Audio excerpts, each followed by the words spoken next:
तो हेलो दोस्तों, BTech junction में आप सभी का स्वागत है। तो भाई साहब, पिछले 2 दिन लेक्चर्स नहीं आए, उसका एक रीज़न ये है कि मैं चला गया था दिल्ली और वहाँ थोड़ा सा ज़्यादा समय लग गया। लेकिन आज हम फिर से आप सभी के सामने आ गए हैं और आज की इस वीडियो के अंदर हम देखने वाले हैं भैया Schrodinger time independent wave equation कैसे निकाली जाती है। दूसरी चीज़ ये कि भैया नवरात्रि वाला समय चल रहा है, नवरात्रि वाला समय चल रहा है ना अभी। हाँ, तो माता जी रखाई हैं, तो अभी है क्या कि जस्ट घर के जस्ट बाहर ही रखाई हुई हैं, तो कभी कभी डीजे वीजे बजने लगता है, तो वो भी इशू है ना। अभी नहीं बज रहा है इसलिए शूट कर रहा हूँ, ठीक है। तो ये सब आपको थोड़ा झेलना पड़ेगा। चलिए अब सबसे पहले अगर आपको श्रोडिंगर की टाइम इंडिपेंडेंट वेव इक्वेशन निकालनी है, तो सबसे पहले समझिए भैया टाइम इंडिपेंडेंट वेव इक्वेशन होती क्या है। होता क्या है कि भैया जो आपका पार्टिकल है वो आपके इस स्पेस में मूव कर रहा है। अब कोई भी पार्टिकल अगर मोमेंटम में है, उसके पास कुछ मोमेंटम है, उसके पास कुछ मूवमेंट है, तो उसके साथ एक वेव एसोसिएटेड होगी। अब इस वेव की कुछ वेव इक्वेशन दी गई, किसके द्वारा दी गई भैया? श्रोडिंगर भाई साहब ने इस इक्वेशन को दिया। और श्रोडिंगर ने वेव की 2 इक्वेशन दी। पहली इक्वेशन है टाइम इंडिपेंडेंट वेव इक्वेशन और दूसरी इक्वेशन है time dependent wave equation. Time dependent wave equation जो है टाइम इंडिपेंडेंट वाली वेव इक्वेशन उसी से थोड़ा सा आगे कंटिन्यू होती है, अगली वीडियो में उसका बात कर रहे होंगे। लेकिन अभी आज के इस वीडियो के अंदर Schrodinger time independent wave equation को डिराइव करने वाले हैं for your university exams. One of the most important topics है आपका Schrodinger time independent wave equation. चलिए, तो भैया सबसे पहले आप वेव की जनरल इक्वेशन क्या होती है वो समझिए। तो सबसे पहले आप वेव की जनरल इक्वेशन ये देखिए। अगर मैं बात करूं वन डायमेंशंस में, वन डायमेंशंस क्या होते हैं भैया? वन डायमेंशंस मतलब कि भैया जो आपका पार्टिकल है वो या तो एक्स एक्सिस में मूव कर रहा है, एक डायमेंशन में मूव कर रहा है, या फिर वाई एक्सिस में मूव कर रहा है, या फिर जेड एक्सिस में मूव कर रहा है। तो किसी एक एक्सिस के अलोंग अगर आपका पार्टिकल मूव कर रहा है, दैट मींस वो वन डायमेंशन में मूवमेंट कर रहा है, ठीक है। ये हो गया आपका वन डायमेंशन। और वन डायमेंशन के लिए आपके जो जनरल वेव इक्वेशन रहती है वो कुछ ऐसी दिखती है। कैसी दिखती है भैया? ऐसी दिखती है भैया। Del square psi divided by del X square. अब यहां एक्स की जगह वाई स्क्वायर भी हो सकता था, जेड स्क्वायर भी हो सकता था, डिपेंडिंग ऑन कि किस एक्सिस के अलोंग वो मूवमेंट हो रहा है, is equal to 1/v del square psi upon del T square. ये है आपकी एक जनरल वेव इक्वेशन। अब यहां पर क्या क्या कॉम्पोनेंट्स है वो मैं आपको बता देता हूं। यहां पर जो साई है वो तो आपको पता ही है, psi is equal to wave function. जो वी है, वी कहां है भैया? ये जो वी है, वी आपका है velocity of the wave. T आपको पता है टाइम को डिनोट करता है, ठीक है। तो भैया ये हो गया आपका one dimensional general wave equation. लेकिन भैया इसी को हम 3 डायमेंशन में कैसे लिखेंगे? क्योंकि जो आपकी Schrodinger time independent wave equation होगी उसमें मैं तो आपको डेरिवेशन 3 डायमेंशन में करा रहा हूं। तो सबसे पहले आप समझिए 3 डायमेंशन का मतलब क्या होता है भैया। वन डायमेंशन का मतलब क्या था? किसी एक एक्सिस के अलोंग। लेकिन 3 डायमेंशन का मतलब कि पार्टिकल का जहां मन करे वो कहीं भी जा सकता है। जैसे ये पेन की जो निप है, इसको मैं यहां ऐसे मूव कर रहा हूं, तो ये 3 डायमेंशन स्पेस में मूव हो रहा है। तो 3 डायमेंशन की जनरल वेव इक्वेशन कुछ ऐसी दिखती है। कैसी दिखती है भैया? कुछ ऐसी दिखती है कि यहां पर सिर्फ एक्स एक्सिस के अलोंग या जिस एक्सिस के अलोंग पार्टिकल 1D में मूव कर रहा है वो लिखा है। लेकिन 3D में आप एक्स एक्सिस, वाई एक्सिस और जेड एक्सिस तीनों को ही मेंशन करेंगे। तो ये कुछ ऐसा लिखा जाएगा, psi upon del Y square plus del psi upon del Z square is equal to, ये इक्वेशन सेम रहेगी, 1/v del square psi upon del T square, ठीक है। तो भैया ये आपके जनरल वेव इक्वेशन हो गई इन 3 डायमेंशंस। अब ये जो यहां पर ये साइन है, सिंबल है, वैसे तो आपने अपने डिफरेंशियल में मैथ्स में भी इस चीज को पढ़ा होगा, या अगर नहीं पढ़ा है तो भैया 11th-12th के टाइम में डिफरेंशिएशन में तो आपने पढ़ाई होगी। भैया इसको डेल बोलते हैं या इसको डेबर भी बोलते हैं। क्या बोलते हैं भैया? इसको डेबर भी बोलते हैं। अब एक डेल तो ये हो गया डेल सिंबल, ठीक है, जिसे हम डिफरेंशियल में यूज करते हैं। लेकिन अगर यहां से मैं साई कॉमन ले लूं, तो भैया यहां से हम साई कॉमन ले लेते हैं, del square psi upon del X. ये कैसा डेल बन गया भैया? Del X square. तो यहां पर ये साई जो है हम कॉमन लेंगे, ठीक है, तो साई यहां से हटा देते हैं, plus del square upon del Y square plus del square upon del Z square. Common में ले लिया हमने साई। क्या कॉमन में ले लिया भैया? साई को हमने बाहर निकाल लिया, is equal to 1/v del square psi upon del T square. तो यहां पर ये जो आपकी ये वाली जो इक्वेशन है, ये जो प्लस में आपके सारे के सारे डिफरेंशियल्स लिखे हैं, इसके ऑल टुगेदर शॉर्ट में आप इसको डेल ऑपरेटर बोल सकते हैं। क्या लिख सकते हैं भैया? Del operator. अब ये चीज थोड़ी सी सहूलियत के लिए होती है कि भैया इतनी बड़ी चीजें आपको बार बार नहीं लिखनी पड़ेगी, ये सारी चीज आप डिनोट कर सकते हैं यूजिंग डेल ऑपरेटर। तो ये वाले डेल में और ये वाले डेल में कंफ्यूज मत होना, मैं दोनों को ही डेल बोलता हूं। ये डेल ऑपरेटर होता है, ये आपका डेल सिंबल होता है डिफरेंशियल वाला, ठीक है? तो इसमें कंफ्यूज मत होना। इसे आप नोट करिए फटाक से, इतना आप फटाक से नोट करिए। तो आपकी फाइनल इक्वेशन जो होगी वो कुछ ऐसी बन जाएगी भी। आपकी फाइनल इक्वेशन यहां पर लिख दे रहा हूं, ठीक है? आपकी फाइनल इक्वेशन कुछ ऐसी बन जाएगी कि डेल और क्योंकि यहां पर स्क्वायर लगा है तो del square is equal to del square psi is equal to 1/v del square psi upon del T square upon del T square, ठीक है? तो ये आपकी भैया फाइनल इक्वेशन हो गई and this is the equation number 1। This is the equation number 1। इसे आप नोट करिए फटाक से, इसे आप फटाक से नोट करिए। अब यहां पर एक छोटी सी मिस्टेक है। क्या मिस्टेक है भैया? कि भैया जनरल वेव इक्वेशन में यहां पर स्क्वायर लगा होता है तो वी स्क्वायर होता है हर जगह, तो यहां पे आप हर जगह पे वी स्क्वायर कर लीजिएगा, ठीक है? चलिए अब ये तो हो गई भैया general wave equation for a particle wave, ठीक है? लेकिन जो वेव फंक्शन होता है उस वेव फंक्शन का फॉर्मूला यानी जो साई होता है, साई का फॉर्मूला ये रहा। अब इसकी बहुत लंबी डेरिवेशन होती है, आपके सिलेबस में नहीं है, इस वजह से मैंने इसको नहीं कराया। लेकिन आपको ये चीज ध्यान में रखनी है कि जो आपका वेव फंक्शन है, जो साई है, उसका फॉर्मूला कुछ ऐसा दिखता है। अब आपको करना क्या है? आपको यहां पर ये जो del square psi upon del T square है, आपको इसका जो है निकालना है कि भैया del square psi upon del T square का मतलब क्या होगा बेसिकली, ये किसके बराबर है वो आपको निकालना होगा। तो इसकी वैल्यू आपको फाइंड आउट करनी पड़ेगी। तो बेसिकली अगर आप साई को 2 बार डबल डिफरेंशिएट कर देते हैं, आप 2 बार उसको डिफरेंशिएट कर देते हैं, तो उस केस के अंदर आपको उसकी वैल्यू मिल जाएगी बराबर। तो इसको सबसे पहली बार हम डिफरेंशिएट करते हैं, ठीक है? इसको सबसे पहली बार हम डिफरेंशिएट करते हैं, डिफरेंशिएटिंग, ठीक है? Psi wave function with respect to, किसके रिस्पेक्ट में भैया हमें डिफरेंशिएट करना है? टाइम के रिस्पेक्ट में डिफरेंशिएट करना है। तो इसे भैया हम टाइम के रिस्पेक्ट में डिफरेंशिएट कर लेंगे। तो यहां पर अगर हम इस साई को del psi upon del T time के रिस्पेक्ट में डिफरेंशिएट करते हैं तो ये इस वाली वैल्यू को डिफरेंशिएट किया जाएगा। तो यहां Sai not upon,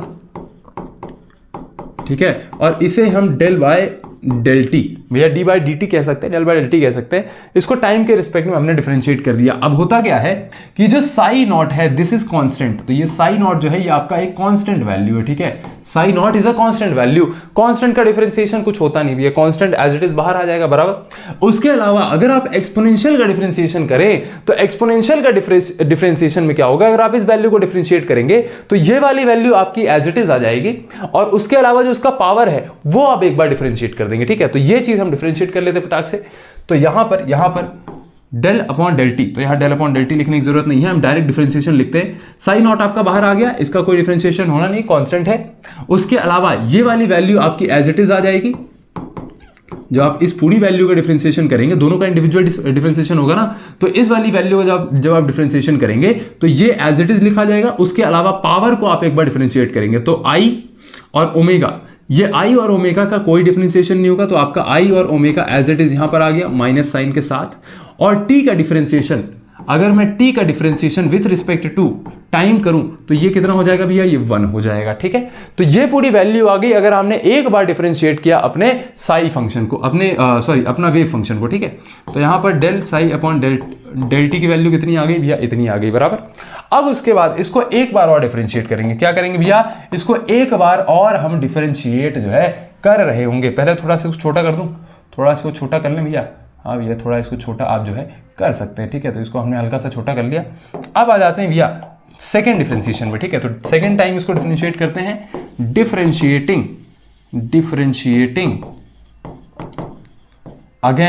again psi with respect to time के रिस्पेक्ट में इसको एक बार और हम डिफरेंशिएट करेंगे, ठीक है? तो जब टाइम के रिस्पेक्ट में एक बार और इसको डिफरेंशिएट करेंगे तो इस बार मैं डायरेक्ट ही आंसर लिखता हूं, ठीक है? तो del square psi upon del T square is equal to कितना आएगा? इज इक्वल टू भैया ये हो गई कांस्टेंट वैल्यू बराबर, तो ये आपका सामने आ गया।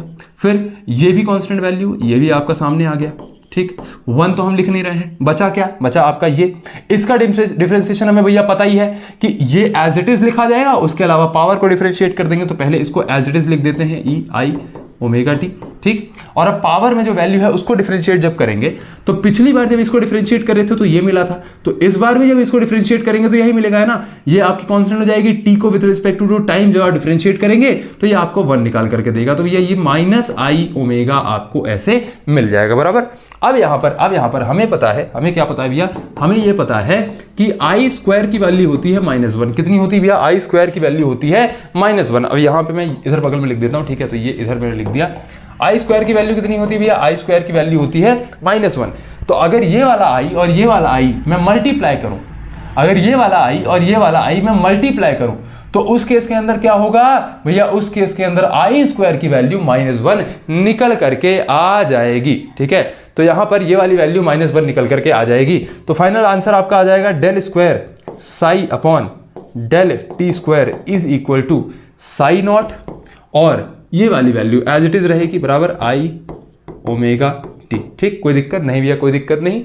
इन दोनों वैल्यूज को जब आप मल्टीप्लाई करेंगे तो यहां पर आ जाएगा omega square as it is आ जाएगा, माइनस आई अगर आप नॉर्मली मल्टीप्लाई करेंगे तो माइनस माइनस प्लस हो जाएगा, आई स्क्वायर बच जाएगा। वाई स्क्वायर की वैल्यू क्या है, -1। तो यहां पर भैया आपका -1 आ जाएगा। तो -1 ना लिख करके मैं डायरेक्ट माइनस ओमेगा स्क्वायर लिख देता हूं, ठीक है, ठीक है। तो भैया ये यहां मल्टीप्लाइड बाय सब हर चीज लिखी हुई है, and this is the final double differentiation for psi with respect to time.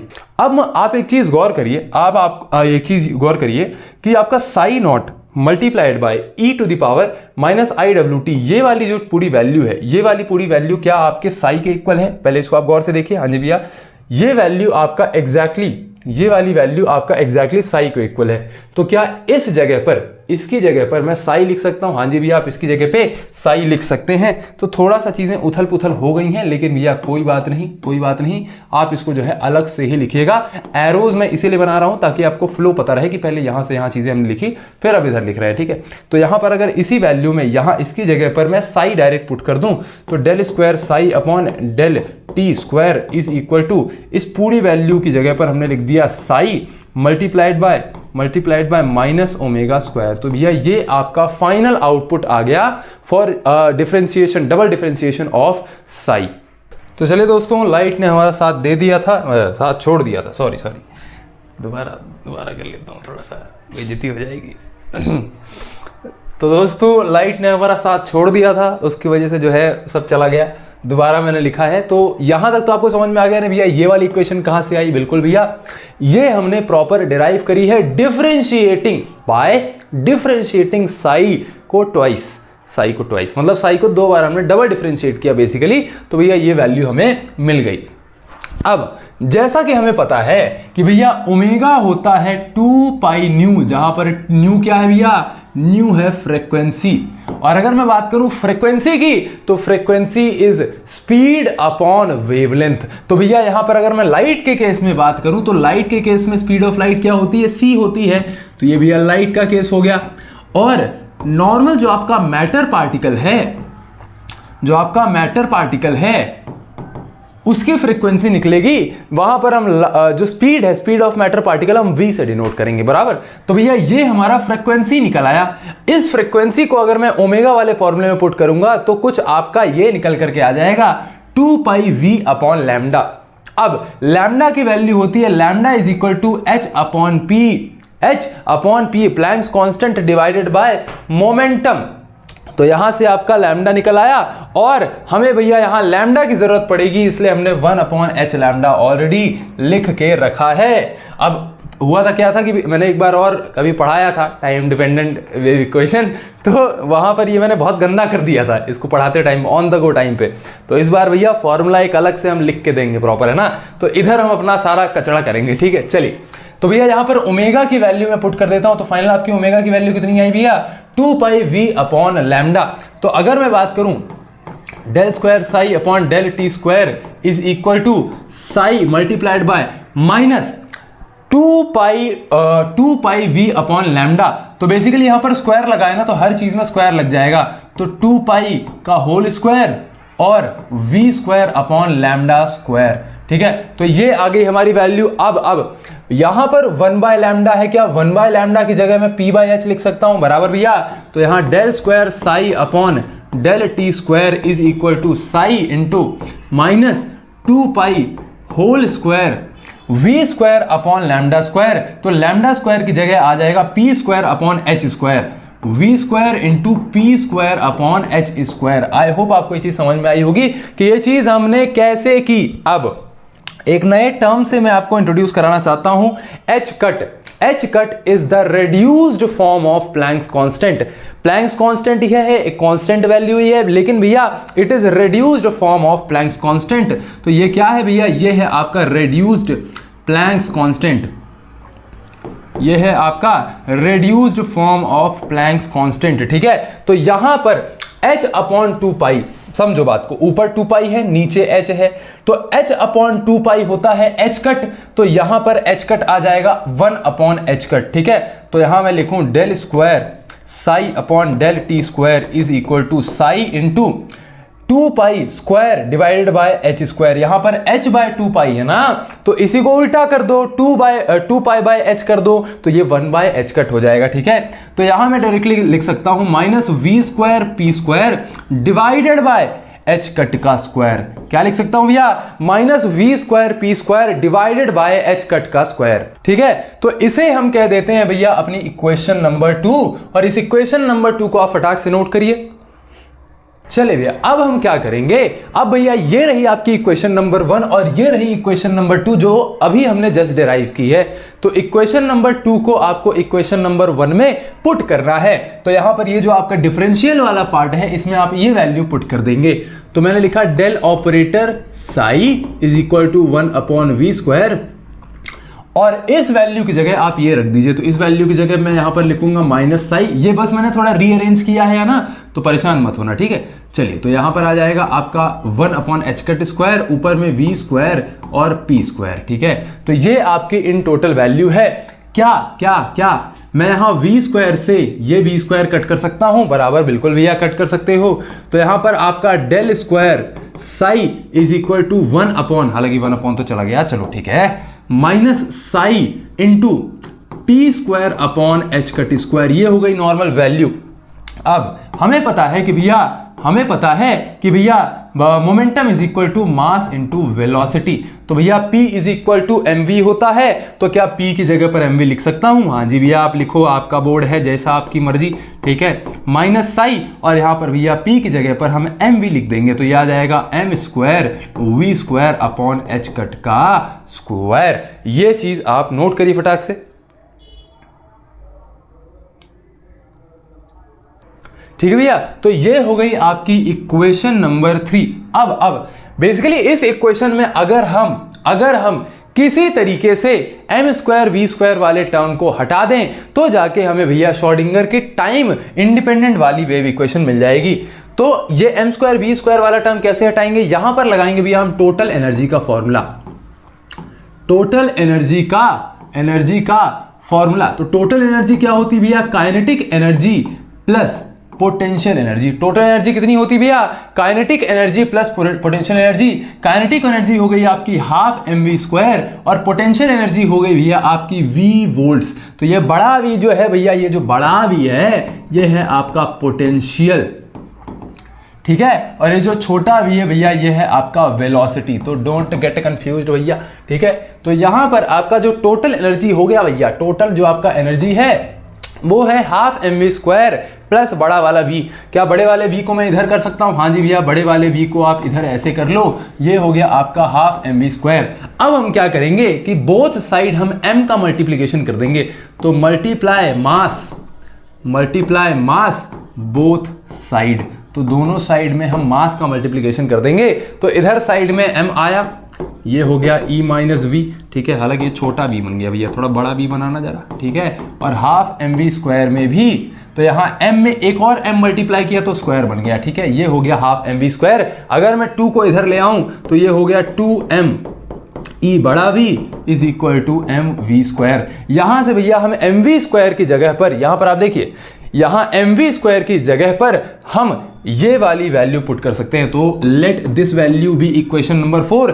इस इक्वेशन नंबर 4 को हम वहां पे पुट करते हैं, ठीक है।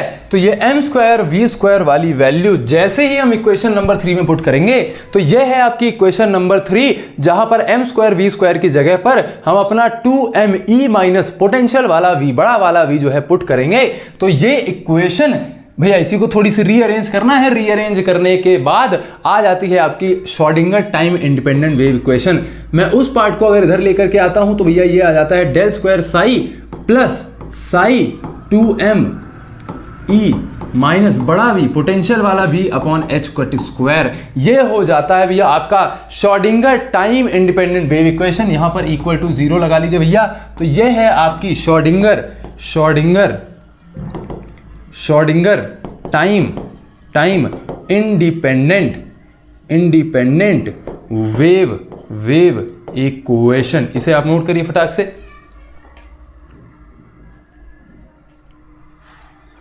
ठीक है। तो एक बार मैं आपको चीजें और रिवाइज करवा देता हूं भैया। सबसे पहले हमने क्या किया, सबसे पहले भैया हमने 3D फॉर्म में जनरल वेव इक्वेशन लिखी, ठीक है। जनरल वेव इक्वेशन लिखी, उस जनरल वेव इक्वेशन को हमने डेल ऑपरेटर के फॉर्म में कन्वर्ट किया। उसके बाद हमने साई के फॉर्मूले को 2 बार डिफरेंशिएट किया टाइम के रिस्पेक्ट में, और इस इक्वेशन को इस जनरल इक्वेशन में पुट किया। फिर हमने m² v² को रिमूव किया विथ टोटल एनर्जी का फॉर्मूला। टोटल एनर्जी के फॉर्मूले से हमने उसको जो है रिड्यूस किया, रिमूव किया m² v² को। तो यहां पर टोटल एनर्जी के फॉर्मूले से हमने जब m² v² वाली वैल्यू को रिप्लेस किया तो हमें मिल गई भैया Schrodinger time independent wave equation. ठीक है भैया। तो ये प्रॉपर फ्लो था। ये फ्लो बताने का आपको मकसद ये है कि भैया आप ऐसा ना सोचें कि ये चीज़ याद रखना मुश्किल है। कोई याद रखना मुश्किल नहीं है। और एक चीज़ मैं आपको बता दूं भैया, ये क्वेश्चन 95% चांसेस हैं कि आ सकता है, ठीक है। तो इसको आप छोड़ के मत जाइएगा। मिलते हैं आपके नेक्स्ट लेक्चर के अंदर। नेक्स्ट लेक्चर के अंदर Schrodinger time dependent wave equation को देखने वाले हैं। तो चलिए दोस्तों, आशा करता हूं ये लेक्चर्स आपको काफी अच्छे लग रहे होंगे। ये जो बैच आप देख रहे हो, ये सब्जेक्ट आप पढ़ रहे हो, ये एब्सोल्युटली आपके लिए फ्री है यूट्यूब पर। इसके डिस्क्रिप्शन में आपको कंप्लीट लिंक मिल जाएगी, या फिर आप एडवारा इंजीनियर चैनल पर जाकर देख सकते हो। और कुछ बैचेस जैसे आपके मैथमेटिक्स 2 बैचेस हो गए, और जो आपके कुछ बैचेस हैं जो टफ पढ़ते हैं आपको, वो भी आप जाकर के एडवारा ऐप पे पढ़ सकते हो। तो प्ले स्टोर से आप एडवारा ऐप डाउनलोड कर सकते हो, या अगर आपको लैपटॉप पे बड़ी स्क्रीन में पढ़ने का मन है तो भैया edvara.in वेबसाइट पर जाकर के यहां नीचे हल्का स्क्रॉल करोगे तो अपनी यूनिवर्सिटी सेलेक्ट करना। AKTU के तो AKTU सेलेक्ट करना, RGPV के हो तो RGPV सेलेक्ट करना। अपनी यूनिवर्सिटी के हिसाब से स्ट्रक्चर्ड कंटेंट से पढ़ाई करिए। अपना ध्यान रखिए। आपका बहुत बहुत धन्यवाद।